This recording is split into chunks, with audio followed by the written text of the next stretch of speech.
Cuentacuerdas, programa dedicado a guitarristas con un nexo con nuestra quinta región. Acabamos de escuchar Ninfos del guitarrista Felipe Pérez. ¿Cómo está, Felipe? Hola, maestro. Encantado de saludarlo. Un gusto, para mí es un placer. Felipe, muy bonito el tema, un tema con un alto grado de dificultad para guitarra sola, que no es común, y sobre todo en este tipo de instrumentos. Sí. ¿Qué significa ninfo, Felipe? Sinfos. Sinfos. Sinfos. Sí, es que es una idea un poco, el nombre es como de sinfónicos. Entonces, en la técnica que usé en ese tema es una técnica que se llama acorde melodía, chord melody, que es una forma de ir que es un poco cercano a la forma más tradicional de la guitarra docta, que es tocar solo, acompañarse, hacer la melodía y autoacompañarse. Entonces, por eso quería darle, de hecho hay una versión de este tema que lo hice con una idea de orquesta atrás. Entonces, por eso después llevé este tema como a una reducción a la guitarra.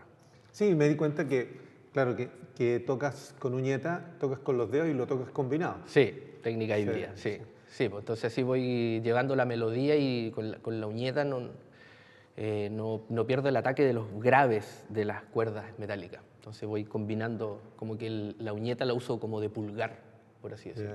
Y los otros dedos van haciendo el resto. Felipe, ¿cómo llegas a la guitarra? ¿Por qué la guitarra? ¿Por qué no otro instrumento? Sí.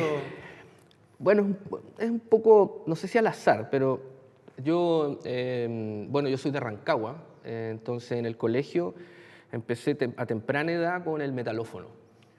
Y como en el colegio, entonces rápidamente había un profesor muy especial, el profesor Eduardo López, maestro, que se dio cuenta que como que tenía un poco más de condiciones y me hizo empezar a tocar con las dos manos en el metalófono. Entonces me empezó a escribir partituras simples y empecé a tocar con las dos manos. Entonces ahí como que le dijeron a mis papás que mire, sabe que quizás debería seguir estudiando un poco más arriba. Y se hizo como una reunión con un profesor de vibráfono de la Universidad de Chile en Santiago y me hicieron una prueba especial para estudiar vibráfono. Pero el problema es que había que tener vibráfono. Entonces ahí fuimos con mi papá, mi padre, que era un hombre bastante sencillo, pero con una sabiduría muy exacta. Entonces fuimos a ver dónde existían los vibráfonos. Y claro, inmediatamente nos dimos cuenta que era otro mundo y que había muy pocos y era complicado mantenerlos, trasladarlos, era otro mundo. Entonces estábamos en una tienda de música y mi papá me dijo, de aquí no nos vamos con las manos vacías. Entonces vimos así y me dijo, ¿cómo está esa guitarra? Y vi una guitarra colgada, ¿sí? Ok, nos vamos con guitarra. ¿En serio? Entonces ahí rápidamente, a todos los músicos yo creo que les pasa lo mismo. Nuestra llegada a la música es el oído.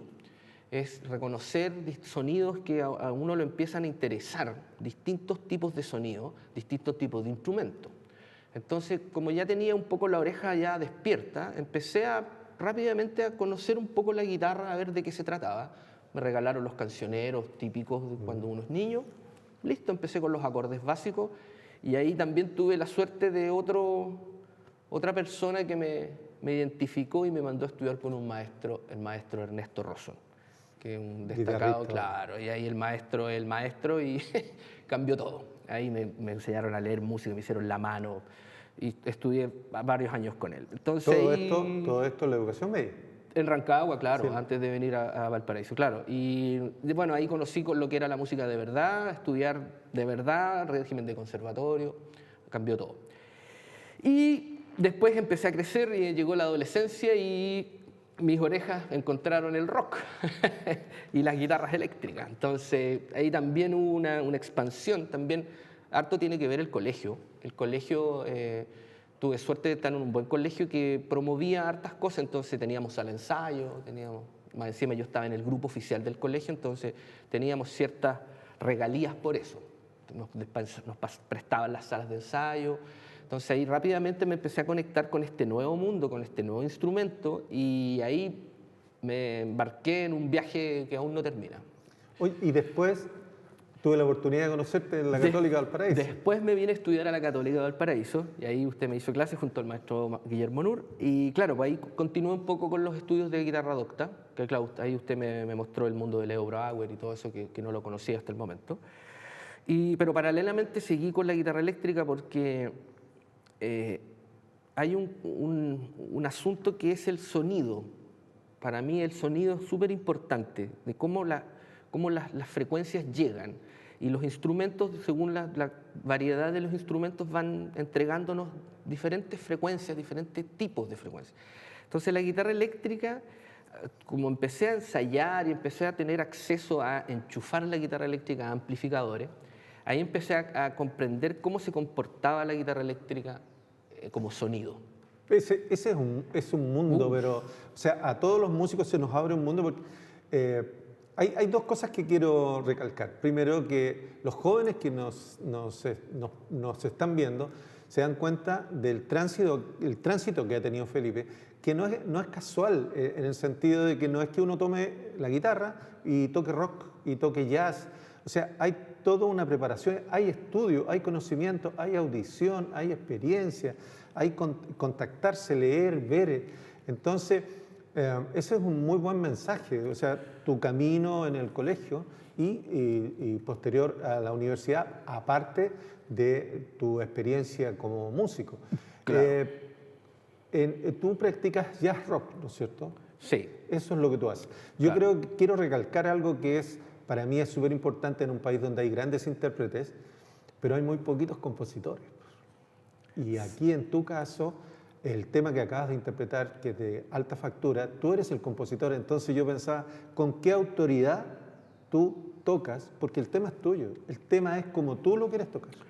Sí, bueno, ahí hay sí, lo que pasa es que ahí hay un camino también que yo empecé a buscar desde joven, que era que hay un guitarrista norteamericano que es bien famoso que se llama Joe Satriani, que es un maestro, ¿no es cierto?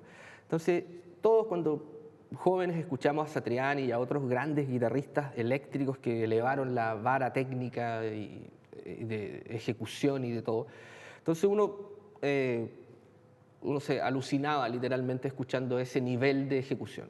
Pero yo me empecé a dar cuenta que una de las grandezas que tenía Satriani, al igual que Carlos Santana, que Santana también es muy importante, es que ellos hacían música para hacer brillar la guitarra. O sea, lo que está atrás sonando es para que la guitarra sea protagonista. Por ejemplo, el tema Samba Pa' Ti de Carlos Santana. Es una canción tocada con guitarra. Ya vamos a hablar un poquito más del desarrollo de la guitarra. Claro, sí. Entonces, por ahí va el asunto de la composición. Sí. ¿Qué nos vas a interpretar ahora, Felipe? Bueno, el tema que viene es un tema que se llama Virgil Groove. El nombre es bien extraño. Virgil es un nombre de un baterista que se llama Virgil Donati, y groove es como una especie de patrón rítmico. Entonces, como el ritmo de Virgil, Virgil Groove. Entonces, ahí hay algo que yo rescaté de justamente este baterista, que son las métricas compuestas.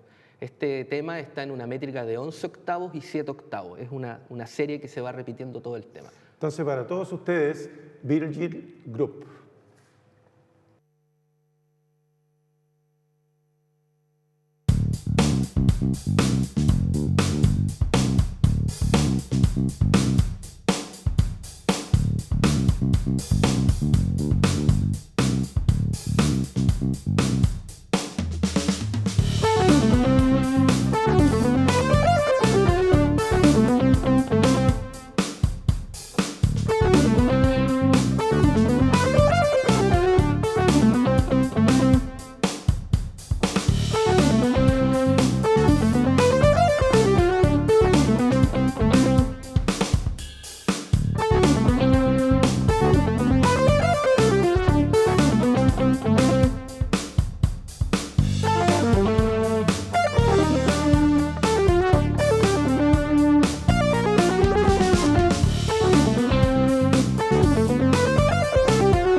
Escuchamos Virgil Group.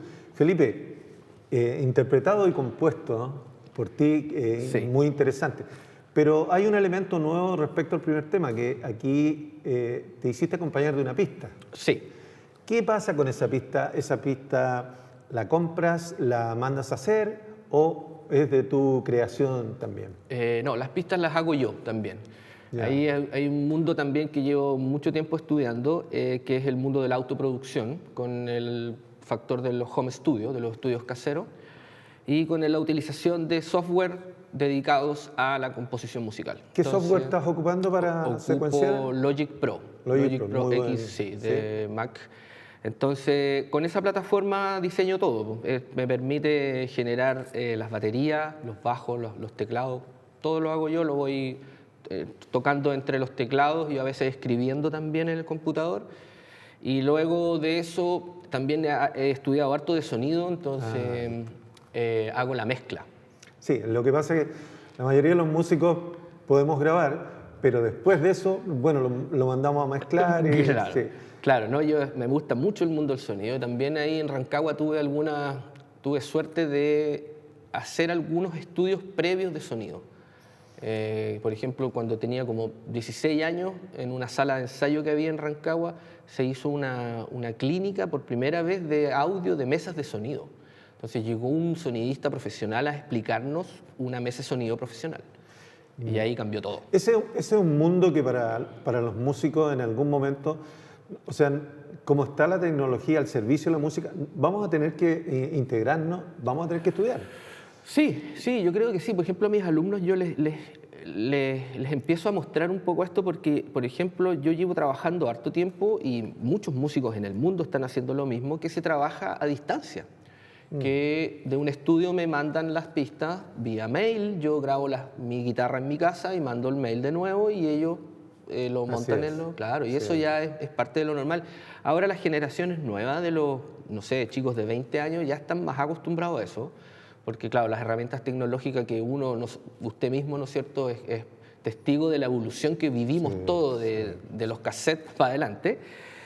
Ahora los chicos están acostumbrados a las herramientas y saben utilizarlas. Obviamente, claro, que bien o mal ya es otro tema, pero... Pueden grabar con el teléfono. Claro, pero por ejemplo, justamente yo conozco a chicos que con su teléfono y con pocas cosas las saben ocupar súper bien y hacen resultados semiprofesionales, que antes uno era imposible. Sí.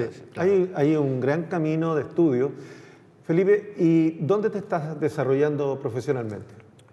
Profesionalmente me dedico a hacer clases, soy profesor de guitarra del Conservatorio de la Universidad Católica de Valparaíso y también de la Cátedra de Guitarra de la Escuela Moderna de Música Viña del Mar. Estamos hablando de guitarra eléctrica. Eléctrica, exclusivamente guitarra eléctrica. Sí, porque ahí hay un punto que de hecho yo quería en algún momento hacer, no sé si un escrito o algún tipo de libro, no sé, pero de que la guitarra eléctrica desde un tiempo a esta parte se ha transformado en un instrumento nuevo. No necesariamente una guitarra amplificada, sino que con los efectos y con las técnicas y con los tipos de guitarra ya se transformó en un instrumento que hace cosas que solamente la guitarra puede hacer, así como un violín, así como un piano. Entonces ya se instaló en un plano musical que antes era más restringido, por ejemplo, para el rock o cosas así. Por ejemplo, hace un par de años atrás o algo así, con la orquesta Marga Marga, fui convocado a hacer un concierto, tocando la parte solista de un concierto con la orquesta, guitarra eléctrica, esta misma guitarra. Entonces, increíble. ¿Qué guitarra tienes, Felipe?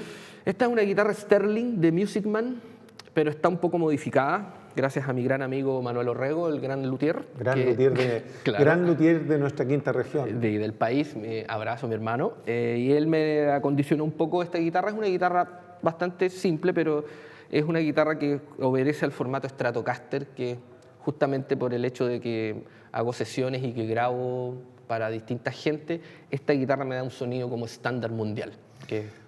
¿Con quién estás tocando, Felipe?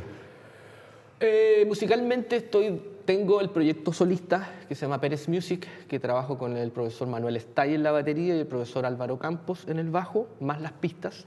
Ese es el proyecto solista. Trabajo con la cantante Francisca Santamaría, que tenemos un proyecto común, que hacemos los temas a media.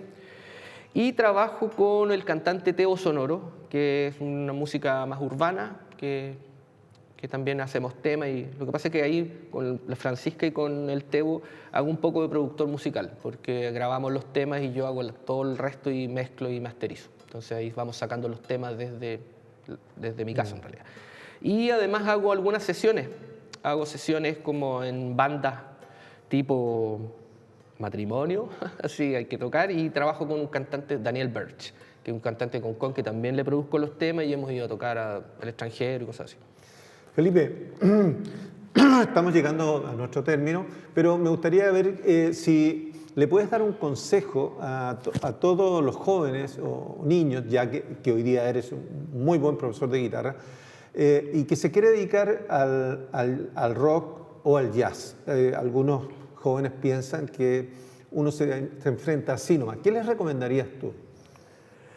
Bueno, primero yo como profesor a mis alumnos les digo que yo soy profesor de guitarra eléctrica, no exactamente profesor de jazz o profesor de rock. Porque los estilos creo que se logran desde un dominio mínimo del instrumento. Entonces yo lo primero que les recomendaría es tratar de dominar de un nivel básico medio el instrumento para poder acercarse a esta otra parte del estilo, porque la música no es tocar escalas, no es tocar eso, es una cantidad de cosas al mismo tiempo. Entonces, tanto el jazz como el rock, quizás el jazz tiene alguna complejidad armónica más presente que el rock, pero rock técnicamente también es bien complejo, es primero estudiar bien el instrumento y luego meterse en el estilo. Hay que escuchar música del estilo, hay que ver a los maestros anteriores que estuvieron a uno, qué hicieron, cómo llegaron a eso, y estudiar básicamente lo que uno quiere tocar, lo que uno va a tocar. Porque a veces pienso yo que las varas o estos sueños que se ponen algunos alumnos, por ejemplo, ya quiero ser como Pat Metheny, es una vara muy alta al tiro. O sea, ¿cuánto estudió Pat Metheny primero para ser Pat Metheny? Entonces yo pienso que hay que ir un poco más paso a paso, viendo las realidades. Yo, por ejemplo, creo que una de las partes que me hizo crecer como guitarrista fue identificar mis debilidades. ¿Cuáles eran mis partes débiles y hasta dónde podía llegar con esas partes débiles? Felipe, ha sido una experiencia muy grata, primero en reencontrarme contigo, escucharte, y vamos a despedir este programa y por supuesto invitándolo a que nos siga con el tema que se llama Fabi Jazz. Y con esto despedimos a este gran intérprete, Felipe Pérez.